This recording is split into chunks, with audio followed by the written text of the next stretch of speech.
Hello guys, welcome to career media once again. My name is Gulshan Jha. Friends, आज हम जिस topic पे बात करने वाले हैं वो है post graduation medical education regulation 2023।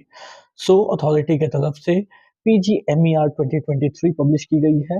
पीजीएमईआर 2023 is a book of regulations जो कॉलेजेस को फॉलो करने, या आप कह सकते हो कि this is a book of set of instructions या regulations which actually colleges has to follow, और इसमें स्टूडेंट्स के लिए क्या क्या चीजें दी गई है। So that actually we are going to discuss today कि पीजीएमईआर 2023 में क्या क्या चेंजेस किए गए हैं in with comparison to PGMER 2018। इससे पहले जो हम post graduation medical education regulations जो फॉलो करते थे वो 2018 के फॉलो करते थे, but now this time they have made some changes. 2023 की न्यू रेगुलेशन आई है और इस रेगुलेशन की जो बुक है, इसमें जो पॉइंट्स दिए गए हैं उसमें स्टूडेंट्स के लिए क्या चीजें दी गई है, जैसे कि डीआरपी प्रोग्राम को लेकर के क्या बताया गया है, स्टाइपेंड को लेकर के क्या चीजें कही गई है, काउंसलिंग को लेकर के क्या बातें बताई गई है।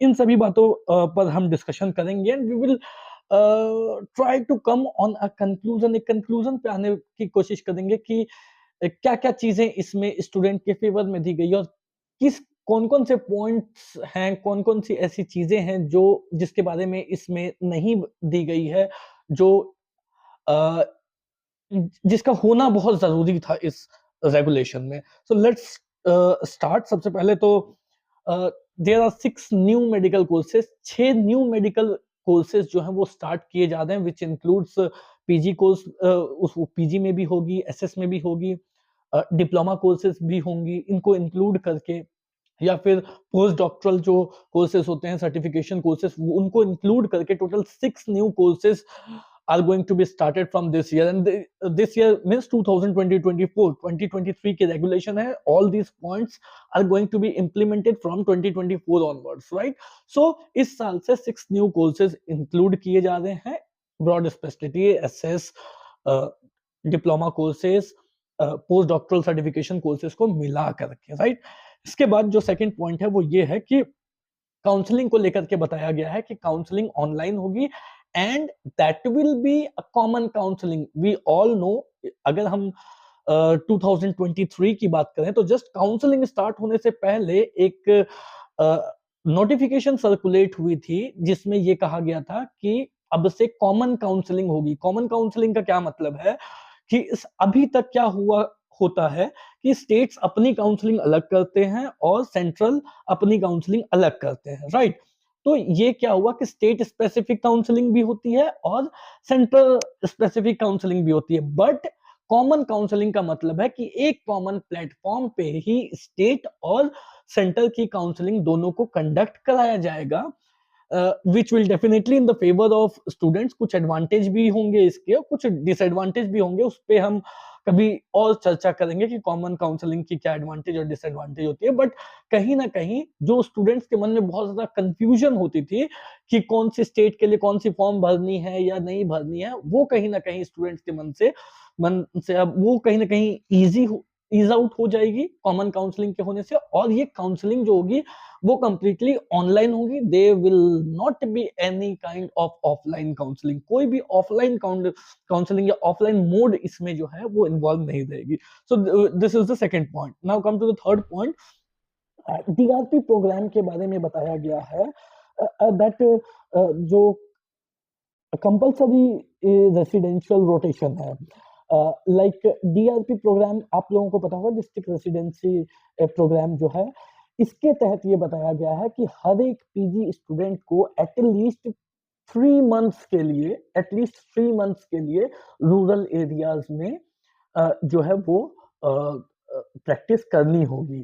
दैट मीन्स कि उनको उनकी पोस्टिंग 3 मंथ के लिए डेफिनेटली वहां पे उनको करनी होगी, विच इज मैंडेटरी। ये मैंडेटरी है टू एक्सपीरियंस हैंड्स ऑन, जिससे कि स्टूडेंट्स को हैंड्स ऑन मिले एंड ये एक जो रूरल एरियाज है उसमें डॉक्टर्स की कमी है, उसको भी फुलफिल करने के लिए इस पॉइंट को रखा गया है। So now DRP programme for 3 months for all the PG students has become mandatory from 2024 session, right? So this is the third point. Now come to the fourth point. Reduced approval time. Reduced approval time से क्या मतलब है कि इससे पहले जो medical colleges होते थे, कोई भी कॉलेज को अगर पीजी कोर्स स्टार्ट करनी है तो पहले उसमें 5 इयर्स तक UG course, undergraduate MBBS course run करती थी, एंड देन उसके बाद ही जब once that college become recognised तभी वो पीजी कोर्स के लिए अप्लाई कर पाती थी। सो किसी भी कॉलेज के स्टार्ट होने के 5 साल के बाद ही उसमें पीजी कोर्स आ सकती थी, राइट? उससे पहले 5 साल तक उन्हें यूजी कोर्स उसमें कंडक्ट करानी होती थी, but now it has become easier, ये इजी हो गई है। अब वो 5 इयर्स का वेटिंग पीरियड जो था उसे कम करके 1 ईयर का कर दिया गया। दैट मीन्स कि अगर कोई कॉलेज 2023 में स्टार्ट हुई, 2024 में उसकी 1 साल की एमबीबीएस कंप्लीट होती है, उसके बाद वो कॉलेज पीजी कोर्स के लिए अप्लाई कर सकते हैं, परमिशन ले सकते हैं। दैट मीन्स पीजी कोर्स जो है अब वो कॉलेजेस में आना इजी हो गया, वेटिंग पीरियड जो है वो कम हो गई है। So this is the fourth point. Fifth point पे आए, which is the academic cells, provision of establishing academic cells to monitor training program and ensure quality. Yeah, definitely एक academic cells बनाया जाएगा जिसमें जो कि क्वालिटी और क्वालिटी को इंश्योर करने के लिए, मॉनिटर करने के लिए वो जो सेल है वो उसके लिए वो काम करेगी, राइट? कुछ स्मूथ ऑपरेशंस भी हैं। स्मूथ ऑपरेशंस मींस नेक्स्ट के बारे में बताया गया है कि जब तक नेक्स्ट इंट्रोड्यूस नहीं की जाती है तब तक नीट पीजी कंटिन्यू रहेगी। इसका कहने का मतलब ये सी नेक्स्ट वी आर एक्सपेक्टिंग कि 2025 से नेक्स्ट एग्जाम इंट्रोड्यूस कर दी जाएगी, नेक्स्ट एग्जाम आ जाएगी। सो 2024 में नीट पीजी होगी। वी ऑल नो कि 2024 में वैसे ही नीट पीजी होने जा रही है। सो इस बात को पॉइंट आउट किया गया है कि जब तक नेक्स्ट एग्जाम को इंट्रोड्यूस नहीं की जाती है तब तक NEET PG conduct होगी. Once the next will be introduced, NEET PG exam will be abolished, right? So and according to us, next जो है वो 2025 से इंट्रोड्यूस होनी चाहिए, जो अगस्त में हो सकती है, 2025 के अगस्त में, राइट? अच्छा, okay, now the sixth point is recognition to medical colleges. Medical colleges को लेकर के एक बहुत बड़ी कंफ्यूजन स्टूडेंट्स और उनके पेरेंट्स के मन में होती है कि कोई अगर न्यू कॉलेज ओपन हुई है, उसमें पीजी की कोर्स, अगर वो पीजी की परमिशन मिली हुई है और कोई कोर्स उसमें रन कर रही है, जैसे कि ऑर्थोपेडिक्स रन कर रही है या सर्जरी या रेडियो या कोई भी ब्रांच अगर उसमें रन कर रही है, तो एक कंफ्यूजन होती है स्टूडेंट्स और उनके पेरेंट्स के मन में कि क्या इस कॉलेज से अगर हम कोर्स करते हैं तो whether that will be recognised और नॉट, क्या वो रिकॉग्नाइज्ड रहेगी या नहीं रहेगी, क्या उसकी मान्यता रहेगी, क्या उसकी वैल्यू रहेगी। कहीं ऐसा तो नहीं कि हमने इसमें कोर्स किया एंड आफ्टर दैट वो कोर्स विड्रॉ हो जाए, उसकी कहीं पे रिकॉग्निशन ही नहीं रहेगी। तो इस बात को लेकर के इस रेगुलेशन में बताया गया है कि अगर किसी भी कॉलेज में पीजी की परमिशन मिल जाती है, फ्रॉम नाउ ऑनवर्ड्स अगर पीजी की परमिशन मिलती है तो उसमें जो भी कोर्स होंगे वो सारे के सारे रिकॉग्नाइज्ड होंगे। सो this is the important factor two point out कि स्टूडेंट्स या उनके पेरेंट्स को पहले तो ये चीज अपने दिमाग से निकाल देनी है कि अगर कोई भी कॉलेज जो काउंसलिंग में पार्टिसिपेट कर रही है पीजी की, उसमें अगर कोई ब्रांच मिल रही है आपको तो वो रिकॉग्नाइज होगी या नहीं होगी, वो 100% होगी। सो ये डेफिनेटली एक बहुत ही अच्छी पॉइंट इसमें दी गई है। सो अब नेक्स्ट पॉइंट की बात करें तो कुछ स्ट्रिक्ट इम्प्लीमेंटेशंस भी है जो डेफिनेटली एक लीगल सिस्टम की तरफ जो है वो पॉइंट आउट करती है। स्ट्रिक्ट इम्प्लीमेंटेशन में बात करें तो अभी तक हमने देखा कि जो काउंसलिंग होती है वो ऑनलाइन होती है। व्हाट इज इसका पर्पस, क्या ऑनलाइन काउंसलिंग करने का पर्पस ये है कि जो एडमिशंस हो वो ऑनलाइन बेसिस पे हो, ट्रांसपेरेंसी को मेंटेन किया जा सके, और जो एडमिशंस हो वो मेरिट बेसिस पे एडमिशन हो। बैकडोर एंट्रीज को रोक लगाने के लिए ये चीजें की जा रही है। नाउ इस पॉइंट को लेकर के क्या कहा जा रहा है कि अब से जो है वो इस बुक के इस जो ये जो रेगुलेशंस हैं, इन रेगुलेशंस को फॉलो करना सभी के लिए मैंडेटरी है और इस वजह से ये स्ट्रिक्ट इम्प्लीमेंटेशंस हैं। और अगर इस रेगुलेशन को कोई कॉलेज या कोई फॉलो नहीं करती है तो उन्हें पेनल्टीज लगेगी। सो पेनल्टी को इंट्रोड्यूस किया गया है इसमें कि अगर इन रेगुलेशंस को कोई फॉलो नहीं करती तो ह्यूज पेनल्टी फिर उनको लगेगी। अब किस तरीके की पेनल्टी लगेगी, आई कम ऑन टू दैट। कि फॉर एग्जांपल अगर हम देखें तो अभी तक हम देखते थे कि मेरिट बेसिस पे एडमिशन होती थी, बट बहुत हद तक बैकडोर एंट्रीज भी होती थी। You know about this donation, आपके पास जो रिपीटर्स होंगे उनके पास बहुत सारे फोन कॉल्स भी आते होंगे कि हम आपका एडमिशन इतने में करवा देंगे, या हम we will help you in that, we have our sources in college, we have our sources in NMC. इस तरीके की चीजें आपको सुनने में मिलती होगी, विच जो आपको एक्चुअली में गाइड करते थे बैकडोर एडमिशन के लिए। Now what they are doing is they are completely trying to just wipe out this backdoor entry thing. इसको हटाने के लिए इन्होंने क्या किया है कि 1 करोड़ रुपीस का पेनल्टी रखा है। इन्होंने ये किया है कि कोई भी कॉलेज अगर बैकडोर एंट्री लेती है और वो इसमें पाई जाती है, तो उस कॉलेज के ऊपर उस सीट के लिए 1 करोड़ रुपीस की पेनल्टी इंड्यूस की गई है। और साथ में अगर वो फिर भी इस बात को आई मीन रेगुलेशंस को प्रॉपरली फॉलो नहीं करती, तो 2 साल का बैन भी उनके ऊपर लग सकता है।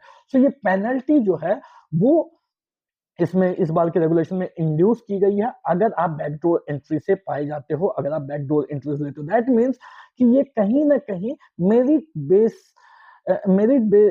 बेस्ड जो काउंसलिंग है उसको बढ़ावा दे रही है, लीगैलिटी की तरफ जो है हम आगे बढ़ रहे हैं। सो डेफिनेटली एक बहुत ही अच्छी स्टेप है, बहुत ही अच्छी पॉइंट है इसमें, राइट। अच्छा, स्टूडेंट्स के प्रोग्रेस को ट्रैक करने के लिए एक ई लॉग बुक भी रहेगी, जिसमें कि स्टूडेंट्स की जो प्रोग्रेस हो रही है पीजी में उसको मॉनिटर किया जाएगा। ये सारी जो चीजें हैं, ये चीजें दी गई है इसमें रेगुलेशंस में। इसके अलावा कुछ कुछ चीजें ऐसी भी है जिसके लिए ये पीजीएमईआर 2023 जो है वो जिस वजह से इनकी क्रिटिसिज्म भी हो रही है।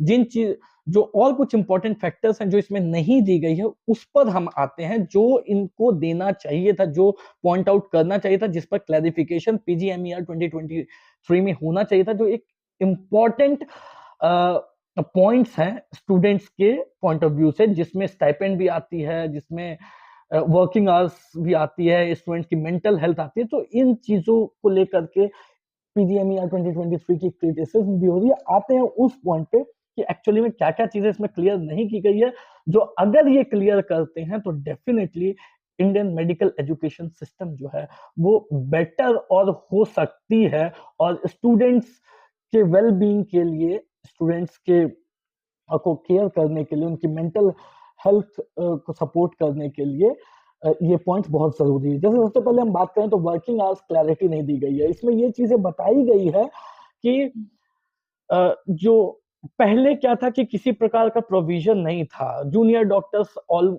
Without any break 72 hours to 96 hours जो है वो वर्क करते रहते थे विदाउट एनी ब्रेक। बट इसमें एक चीज जो अच्छी चीज दी गई है वो ये दी गई है कि आप हर दिन एवरी डे कुछ रीजनेबल वर्क आवर्स रहेंगे, कुछ समय के लिए आपको काम करना होगा और कुछ समय आपको रेस्ट दिया जाएगा एवरी डे, और ये मेंशन किया हुआ है। तो एक चीज तो क्लियर है कि अब से आपको विदाउट एनी ब्रेक जो है वो काम करने की जरूरत नहीं है for 72 hours, for 3 days, for 4 days like that. आपको वो चीज करने की जरूरत नहीं, ये एक बहुत अच्छी बात है। बट जो क्लैरिटी इसमें नहीं दी गई है वो ये कहा गया है कि for reasonable hours you will get rest. Reasonable hours का क्या मतलब है? 4 घंटे, 5 घंटे, 6 घंटे? ये क्लैरिटी इसमें नहीं दी गई है।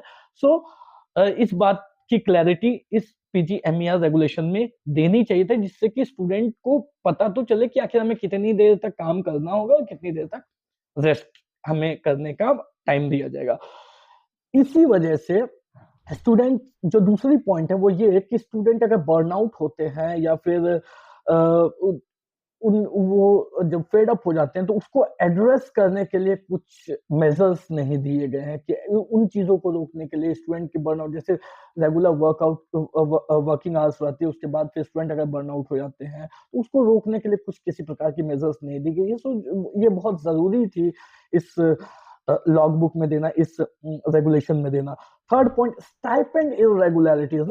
अगर आप ने ध्यान दिया होगा, नोटिस किया होगा, तो 2023 की काउंसलिंग स्टार्ट होने से पहले एक फॉर्म सर्कुलेट हुई थी जिसमें स्टूडेंट से उनके कॉलेज की स्टाइपेंड पूछी जा रही थी कि आपको आपके कॉलेज में कितनी स्टाइपेंड मिलती है। What they promise is different or and what they give is completely different. College कितनी प्रॉमिस करते हैं कि हम इतना देंगे, वो एक अलग चीज है, बट वो देते कितना इसके लिए एक फॉर्म सर्कुलेट की गई थी, जिससे कि ये सर्वे, इस सर्वे से ये चीजें निकल के आई थी कि कॉलेज प्रॉमिस कुछ और करते हैं, कॉलेज प्रॉमिस करते हैं 60,000 per month, 65,000 per month, but the actual reality is कि कॉलेज जो देते हैं स्टाइपेंड वो 15,000, 20,000, 25,000 पर मंथ देते हैं, जिसमें कि जो बेयर मिनिमम है, बहुत कम है, बहुत कम है। सो इसके लिए एक सर्वे की गई थी, बट उस सर्वे का क्या हुआ, उस सर्वे को लेकर के वो, और टाइम पे भी वो स्टाइपेंड नहीं मिलते, सो इरेगुलरिटीज है। तो ये जो स्टाइपेंड इतनी कम मिलती है और टाइमली नहीं मिलती है, इसके लिए जो आपने सर्वे कराया, इसे लेकर के इस पीजीएमईआर 2023 में कुछ भी नहीं दिया गया। अगर कुछ भी नहीं दिया गया है तो आपने सर्वे क्यों करवाया?